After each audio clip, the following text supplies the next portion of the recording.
सिद्धेभ्यः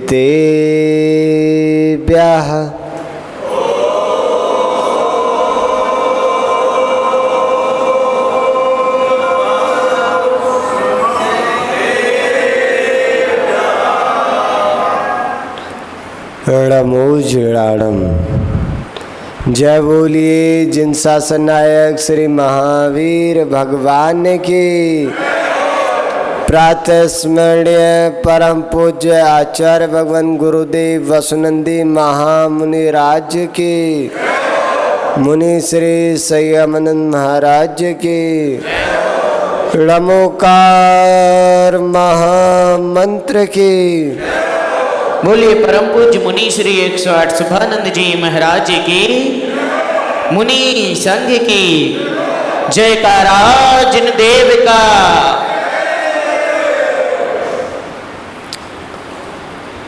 जिनेन्द्र देव के पवित्रतम प्रांगण में विराजमान आप सभी प्यारी प्यारी भव्य आत्माओं,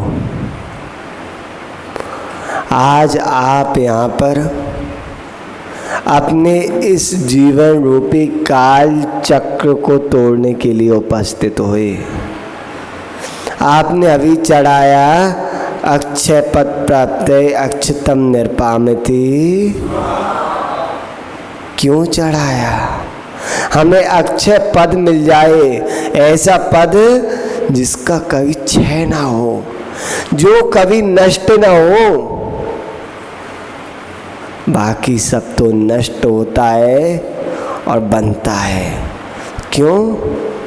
क्योंकि ये सब पुद्गल है और पुद्गल का स्वभाव है गलन और पूरन, मिटना और बनना, मिटना और बनना। आज ये बिल्डिंग है, कल दूसरी होगी। आज ये शरीर है, कल दूसरा होगा। जिन शासन की महती प्रभावना में अनेकों आचार्यों का योगदान रहा, उनमें एक नाम बड़े अहोभाव से लिया जाता है और बताया जाता है, वह कोई सामान्य आचार्य नहीं, जिन्होंने बचपन में ही मात्र 9 साल की उम्र में घर त्याग दिया।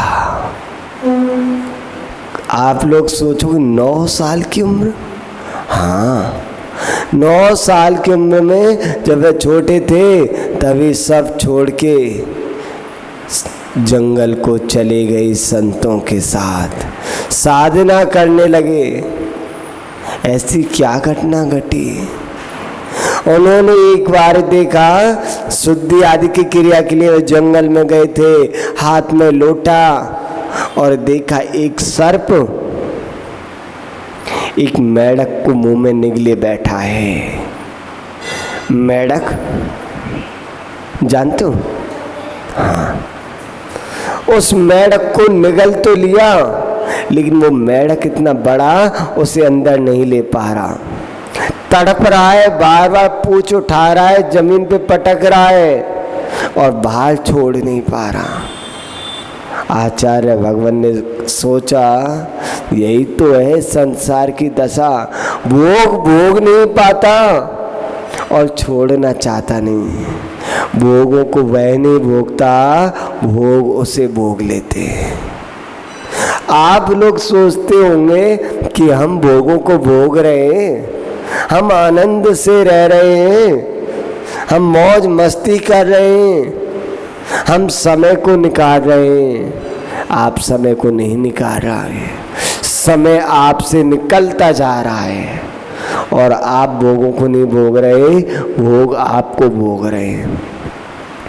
आचार्य भगवान पूज्यपाद स्वामी, जिन्होंने श्रावकों पे बड़ी करुणा दृष्टि रखते हुए एक ग्रंथ लिखा, पूज्यपाद श्रावकाचार। यह ग्रंथ ऐसा है, इसे श्रावक पढ़े चाहे साधु, लेकिन विशेष रूप से श्रावकों की क्रिया, चर्या, कर्तव्य बताए। उसमें कारिका है, बहुत अच्छी लगती है, बहुत बढ़िया। वैसे तो प्रत्येक कारिका हमारी आत्म कल्याण करने में सहयोगी है, फिर भी इस कार्य का चिंतन करना चाहिए। तुम जाप लगाओ, 10 मत लगाओ, तुम एक ही लगा लो, लेकिन तुम एक बार इस कार्य का चिंतन जरूर करना दिन में, प्रतिदिन, चाहे 2 मिनट करना। क्यों महाराज जी? उसका चिंतन करने से क्या मिल जाएगा? उसका चिंतन करने से आपको वो मिलेगा जो पूरे जीवन कमाने पे नहीं मिलता। पूरे जीवन तुम उधम चौकड़ी करते रहो, उठा पटक करते रहो, ये मेरा ये तेरा करते रहो, वो प्रसन्नता, वो खुशी ना मिलेगी।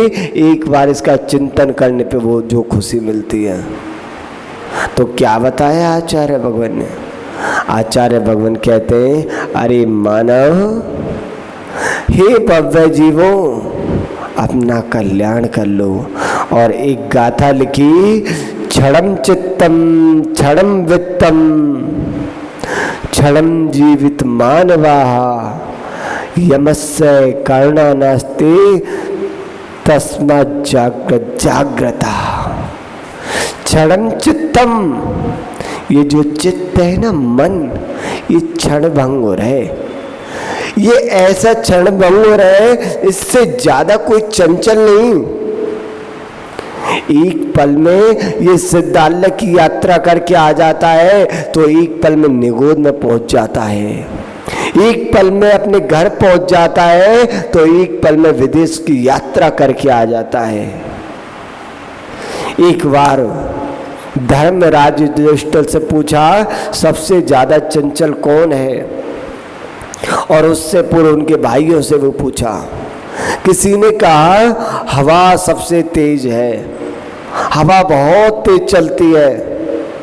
किसी ने कहा मेरा अश्व हवा को भी मात देने वाला है। किसी ने कहा चंद्र की गति बहुत तेज है। किसी ने कहा सूर्य की गति बहुत तेज है। लेकिन युधिष्ठिर ने बताया, सबसे अगर गति तेज है तो वह है मन की गति। मन की गति ऐसी गति है, उसे हराने वाला आज तक कोई ना हुआ। कोई वैज्ञानिक ऐसा ना हुआ, कोई ऐसा आविष्कार कर सके जो मन से भी तेज भाग सके। बहुत सारी ट्रेनें चल रही हैं, हवाई जहाज बन रहे हैं, ऐसी ऐसी ट्रेनें आ गई, 1 घंटे में यहाँ से आप यूएसए विदेश वगैरह चले जाओ, आ गई होंगी, लोग बताते रहते हैं। लेकिन मन से तेज कुछ नहीं है। आप मन से एक बार में इतना पुण्य कमा लेते हो कि पूरे जीवन के पाप धुल जाए, और एक क्षण में इतना पाप भी कमा लेते हो कि सैकड़ों जन्मों का पुण्य धुल जाए। महान भाव, यह मन तो मरकट है। इस मन को 10 नामों से जाना जाता है। यह मन तो मछली है, जैसे मछली चंचल होती है ना जल में, जरा सा टच किया नहीं तुरंत ऐसे कांपने लगेगी। मन को एक उदाहरण दिया जाता है, जैसे कोई बंदर होता है ना, बंदर, मंकी, आपको इंग्लिश में बता देते हैं, हिंदी कम जानते हैं कुछ लोग। तो वो मंकी होता है, कैसा होता है? बड़ा चंचल होता है। सारे जानवर घरों में रह लेंगे, लेकिन बंदर घरों में कभी ना रहेगा। उसे तो उधम चौकड़ी करना है। आएगा, पेड़ पे चढ़ेगा, हिलाएगा, भाग जाएगा। आएगा, जाल को हिलाएगा और भाग जाएगा। उसे बड़ा आनंद आता है, बहुत चंचल है। और अगर उस बंदर को कोई शराब पिला दे तो, ड्रिंक, अल्कोहल वो पिला दे तो कितना चंचल हो जाएगा, फिर कहना ही क्या। और वह शराब पी के भाग रहा है, और अब वो मधुमक्खी के छत्ते में हाथ डाल दे तो उसके शरीर पे मधुमक्खी चिपक जाए और उसे काट ले, तो कैसा चंचल होगा। और इतना ही नहीं, अब उसके व्यंतर भी चिपक जाए, भूत बाधा हो जाए, तो कैसा चंचल होगा। उसे कंट्रोल कर पाओगे आप? ना कर पाओगे। लेकिन उससे भी कई ज्यादा चंचल है ये मन।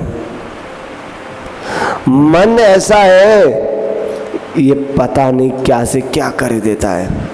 मन ऐसा है कि एक क्षण में राग से वैराग की ओर चला जाता है और वैराग से राग की ओर चला जाता है। मन ऐसा है कि एक क्षण में सामने आया कोई व्यक्ति, उससे राग हो गया, ना जान ना पहचान। लेकिन मन तो मन के आगे किसकी चले? आपको पता है, एक बात याद आ गई। मन, हमारे प्रज्ञानंद महाराज जी सुनाते हैं, शादी कितने मन की होती है? शादी होती है कितने मन की होती है? आप सोच रहे होगे मन का मतलब वेट नहीं, मन यानी कि ये वाला। कितने मन की होती है? शादी होती है 3 मन की। कितने मन की? 3 मन की। बताएं कैसे? आज ही बताएं या कल बता दें? आज ही बता देते, काम पड़ेगा तुम लोगों को। हाँ, पहला मन होता है लड़की के पिता का मन। पहला मन होता है लड़के के पिता का मन। वो कहता है कुछ भी मिल आए ना आए, लेकिन मुझे बढ़िया दहेज मिल जाए, कुछ नहीं चाहिए। बढ़िया गहना मिल जाए, बढ़िया पैसा मिल जाए, लड़की कैसी भी हो मुझे क्या मतलब, कोई आ रहा है नहीं आ रहा मुझे क्या मतलब, मेरे पास तो बढ़िया पैसा आ जाए। दूसरा मन होता है लड़के का मन। वो कहता है चाहे पैसा पापा को मिले ना मिले, चाहे रिश्तेदार आए ना आए, मुझे तो जीवन इस लड़की के साथ बिताना है। ये कैसी है? बस भगवान मुझे लड़की बढ़िया मिल जाए, संस्कारी मिल जाए, चाहे वो खुद बोतल पीता हो, लेकिन लड़की बढ़िया मिल जाए, बढ़िया सुशील हो, सुंदर हो, घर का काम करना जानती हो, माता पिता की सेवा करे, मेरी सेवा करे। मैं ऑफिस से आऊं तो मेरे पैर दबाए, मैं ऑफिस जाऊं तो मुझे टिफिन दे, ऐसी लड़की हो। और तीसरा मन होता है बारातियों का मन। वो कहते दहेज मिले ना मिले हमें कोई मतलब नहीं, चाहे 1 मिले चाहे करोड़ मिले, लड़की काली हो, गोरी हो, गूंगी हो, बहरी हो, हमें क्या मतलब, हमें तो बढ़िया भोजन मिल जाए। ये होता है 3 मन का। लेकिन इन 3 मनों से ज्यादा भी होता है हम सबका मन, जो बहुत चंचल है। आगे बता रहे हैं क्षणम वित्तम। वित्त कहते हैं धन को, पैसा, मनी। ये क्षण भंगुर है, इस पैसे पे ज्यादा विश्वास मत करना। तुम सोचो पैसा ही सब कुछ है, पैसा सब कुछ नहीं होता। ये तो वैश्या की तरह होता है। जैसे वैश्या कभी की सगी नहीं होती ना, ऐसे ये धन कभी किसी का सगा नहीं होता। जो नोट आज आपके हाथ में, वो 1 घंटे बाद किसी के और के हाथ में होगा और वो उस नोट को सहला रहा होगा, वह अपने पॉकेट में रख रहा होगा, वह अपने गले में रख रहा होगा। ऐसे ये धन और वैश्या दोनों एक जैसे होते हैं, चंचल, कभी एक के पास टिकते नहीं, आज यहाँ कल वहाँ परसों वहाँ। इसलिए इस पैसे के चक्कर में ज़्यादा चक्करें ना लगाओ।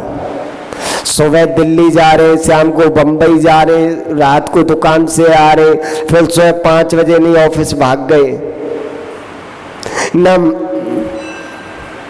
कुछ कर पा रहे। इस पैसे के चक्कर में व्यक्ति कितना पाप कमा लेता है। पैसे के चक्कर में भाई भाई को मार देता है। इस पैसे के चक्कर में एक पिता अपनी बेटी को बेच देता है। इस पैसे के चक्कर में एक माँ अपने बेटे का मर्डर कर देती है।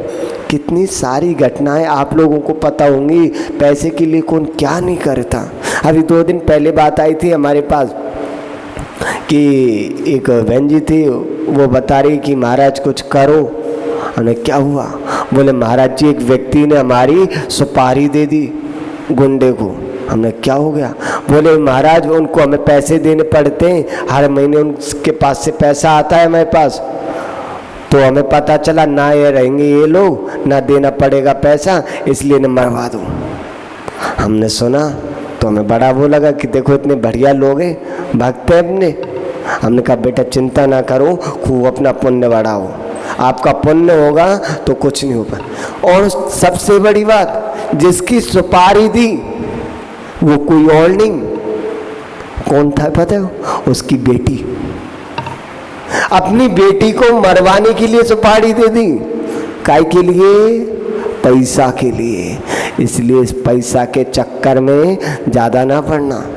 ये पैसा कब चला जाए, आज तुम्हारे पास करोड़ों हैं और तुम क्या पता कहाँ हट जाए, तुम रोड पे आ जाओ। अभी ऐसे ऐसे कर रहे हो, फिर ऐसे ऐसे करो, पता नहीं चलता पैसा का। तो महान भाव अगली बात कही, क्षणम जीवित मानवा। और हे मानव, ये जो आपका जीवन है ना, जिस पे आप इतरा रहे हो, अरे हम तो बहुत बढ़िया दमखम वाले हैं, बढ़िया शरीर, बढ़िया सुंदर चक्के, बढ़िया खाते पीते, हमें क्या होगा। अभी एक लड़की थी तान्या जैन, शायद तान्या ही था उसका नाम, इंदौर की थी और एक शादी में गई थी। आप लोगों के पास आई होगी वो घटना। विदिशा एक जगह का नाम है, वहाँ पे वह लड़की गई और 22 साल की लड़की, क्या उम्र, और बढ़िया कोई बीमारी नहीं और बढ़िया पोस्ट पे थी और नृत्य कर रही थी। सब लोग वीडियो बना रहे थे, बढ़िया, सबके फोन चालू थे, वीडियो बना रहे थे, कैमरे लगे हुए थे, ड्रोन उड़ रहे थे। और अचानक से नृत्य करते हुए एक झटका आया, धड़ाम देसी ना गिरी और चले गए। वह खुशी का माहौल मातम में बदल गया। कोई कह नहीं सकता कि ये बिटिया एक क्षण के बाद हमसे मिल ना पाएगी। और लोग सपने सजा लेते हैं कि महाराज आप 2 महीने बाद चले जाओगे, हमारा क्या होगा। अरे 2 महीने तक पहले हम जिंदा तो रह ले, हमारी क्या गारंटी कि दीपावली तक हम जिंदा हैं या आप जिंदा हो। हम अपनी नहीं कहते अकेले की। हाँ महान भाव, हम यही बताना चाह रहे हैं, इस शरीर का विश्वास मत करना इतना सा भी। एक बार इंद्रधनुष पे विश्वास कर लेना, पानी के बुलबुले पे विश्वास कर लेना, चमकती हुई बिजली पे विश्वास कर लेना, इस लाइट पे भी विश्वास कर लेना, लेकिन इस शरीर पे कभी विश्वास मत करना। ये शरीर ऐसा दगाबाज है, ऐसा धोखेबाज है, तुम्हें कब अकेला रोता हुआ छोड़ देगा तुम्हें पता नहीं चलेगा। और तुम्हारी आत्मा सोचेगी बताओ, इस शरीर को मैंने खिलाया पिलाया, अच्छे से रखा, डेली साबुन सर्फ से धोया, अच्छे अच्छे क्रीम पाउडर लगाए, फिर भी देखो धो गया। खूब धो के रखा, फिर भी ये धोखा दे गया। एक दुकान सी होती है जहाँ लोग बड़े शौक से जाते हैं और पैसे की गिड्डी दे के आते हैं। क्या बोलते हैं उसको बेटा, क्या बोलते? Beauty parlour. क्या बोलते हैं उसको? आदमी जाता है जोकर बन के आ जाता है, आदमी जाता है जोकर बन के आ जाता है। काहे के लिए? इस शरीर को सजाने। महाराज शादियों की छूट दे दो, लिपस्टिक की और नाखून पालिश की। अरे खून को अपने शरीर पे लगा के लोगों को दिखा रहे हो, क्या मिल जाएगा उससे? महाराज बस शादी की छूट दे दो, रिश्तेदार आएंगे, चाचा ताऊ बुआ मामी सब आएंगी, हम पाउडर वाउडर लगाएंगे, क्रीम ब्रीम लगाएंगे, बस। आपको पता है उनमें क्या आता है? बहुत सारे ऐसे क्रीम पाउडर हैं, ऐसे ऐसे केमिकल्स हैं जिनके अंदर गाय की चर्बी, हड्डियों का पाउडर, खरगोश और सुगर का खून, ये मिले आते हैं और उनको तुम बड़े सजा सजा के जाते हो हैं। पहले तो हमने सुना था कि लेडीज हैं, अब तो पता चलता है कि चाहे पुरुष हो चाहे लेडीज हो, सब ब्यूटी पार्लरों में भाग रहे हैं। तो भैया काहे के लिए इस पाप को कमा रहे हो? पैसा भी गया, पुण्य भी गया, और जिसके लिए तुमने पैसा और पुण्य दोनों को दांव पे लगाया वो शरीर भी गया। भैया ज़्यादा सपने ना सजाओ, समझ रहे हो? ज़्यादा सपने ना सजाओ कि मत सोचो मेरी बेटी मेरी पत्नी इतनी बड़ी हो जाएगी, इसको ये कराऊंगा उसको वो कराऊंगा, है इतना बीमा कराऊंगा, ऐसी जगह शादी कराऊंगा, ऐसी जगह पढ़ाई कराऊंगा। इन सपनों की दुनिया से निकल जाओ, इन सपनों की दुनिया से निकल जाओ, क्योंकि किसी नीतिकार ने कहा है आँख खुली तो सपना गया, आँख खुली तो सपना गया, आँख मूंदी तो अपना गया। 2 दिन का मेहमान यहाँ पे, सांस रुकी तो दफना गया। तुम्हारी जब तक आंख बंद है तुम्हें बड़े रंगीन रंगीन बड़े अच्छे सपने दिखाई दे रहे हैं, बड़ा आनंद आ रहा है। क्या देखो सपने में मैं राजा बन गया, महाराजा बन गया, इंद्र बन गया, सौधर्म बन गया, तीर्थंकर बन गया, मेरे पास बहुत सारी प्रजा, खूब आनंद आ रहा है। लेकिन सपना टूटा तो पता चला वही फटी कमीज, फटा निक्कर, हाथ में फूटा कटोरा और भीख मांग रहा हूं। और ये भी जो आंखों से देख रहे हो ये भी तो एक सपना ही है। वो आंख खुलने पे टूटता है और ये सपना आंख बंद होने पे टूटता है। बस फर्क इतना है, आप उसे सपना मानते हो, इसे हकीकत मानते हो। लेकिन हकीकत तो यही है, ना ये हकीकत है ना वो हकीकत है, दोनों बस सपने हैं।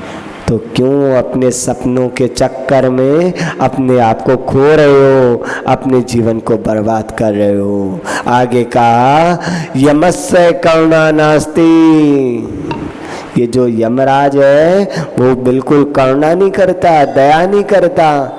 हम तुम पे दया कर लेंगे, हम तुम पे करुणा कर देंगे, लोग तुम पे दया करेंगे, लेकिन जो यमराज होता है उसके अंदर दया नहीं होती। महाराज थोड़ी बहुत तो होती होगी ना, बिल्कुल नहीं। चाहे तुम अपने बच्चों को दुग्ध पिला रहे हो, चाहे बूढ़ी माँ की सेवा कर रहे हो, चाहे मंदिर जा रहे हो, चाहे उस समय आपके पैर में कांटा लगा है, और चाहे आप भूख से तड़प रहे हो कि यमराज इतना तो टाइम दे दे, कुछ खा पी लूं तब मरूं, खा पी के, इतना सा टाइम नहीं देगा। तुम सोचो एक बार में उनको फोन तो लगा लूं, बोल दूं अब मैं मरने वाला हूं, लास्ट बार बाय कर दूं, इतना भी टाइम ना मिलेगा। आप फोन निकाल पाओ, फोन लगा पाओ, उनको बोलो अलविदा, इतना भी टाइम ना मिलेगा।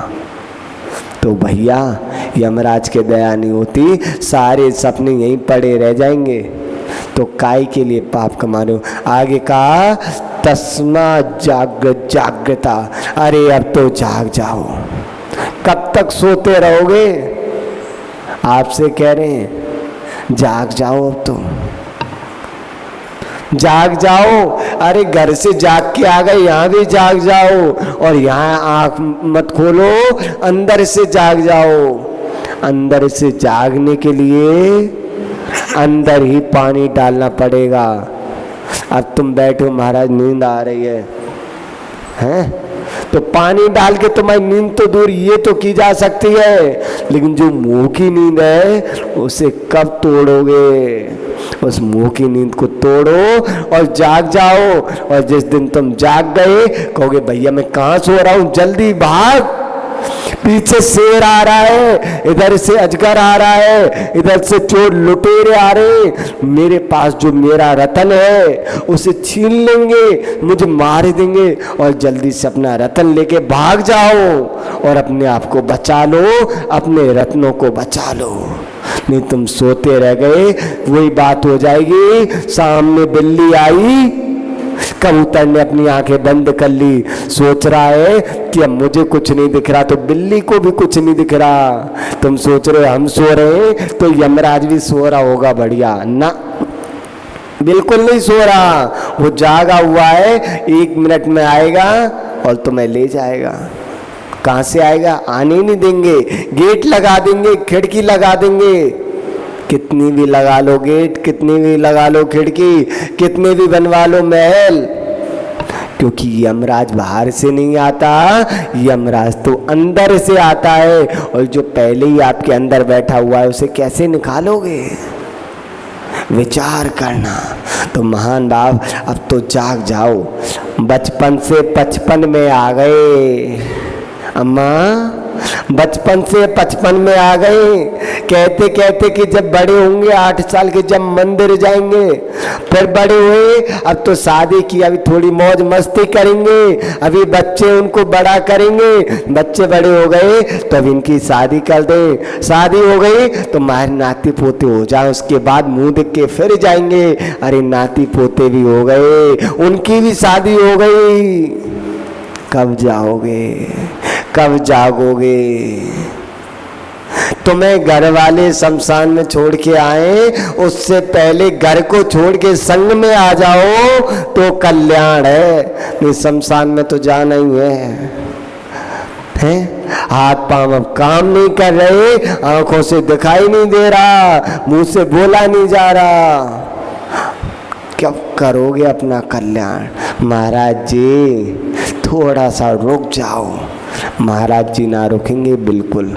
महाराज जी फरवरी तक रुक जाओ ना, महाराज दिसंबर तक रुक जाओ ना, बिल्कुल नहीं, हम बिल्कुल ना रुकेंगे।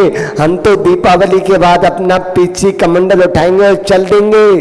तुम्हें कल्याण करना है तो पीछे पीछे आ जाना, हम नहीं रुकने वाले। हमने बता दिया ये रास्ता है, जल्दी से जागो और चल दो हमारे पीछे पीछे, जहाँ हम जा रहे हैं वहाँ तुम भी चल दो। तो महान भाव आप लोग जागे, आपके लिए सद्भावनाएं आप सभी के जीवन में शुभ हो, मंगल हो, कल्याण हो। आज बस इतना ही। जय बोले महावीर भगवान की। परम पूज्य आचार्य भवन गुरुदेव वसुनंदी महामुनि राज की। अहिंसा में विश्व धर्म की। बोली मुनि से संयम